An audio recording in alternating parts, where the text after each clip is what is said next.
কবিতার নাম উড়ন্ত পাখি, লিখেছেন মোহাম্মদ সোহেল রনা।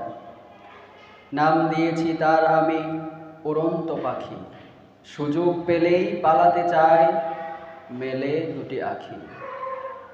কোনোভাবেই তাকে আমি বেঁধে না রাখতে পারি, ঘরটা মোর হয়ে গেছে তার জন্য অন্ধকার বাড়ি। নাম দিয়েছি তার আমি উড়ন্ত পাখি, সুযোগ পেলেই পালাতে চায় মেলে দুটি আখি। কত যত্ন করে রেখেছি আমি তাকে পরিপাটি, তবুও সে আমায় ভুলিতে চায় সম্পর্কটা কাটি।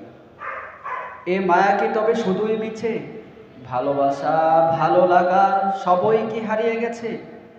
হ্যাঁ, নাম দিয়েছি তার আমি উড়ন্ত পাখি, সুযোগ পেলেই সে পালাতে চায় মেলে দুটি আখি। হ্যাঁ, তার নাম উড়ন্ত পাখি।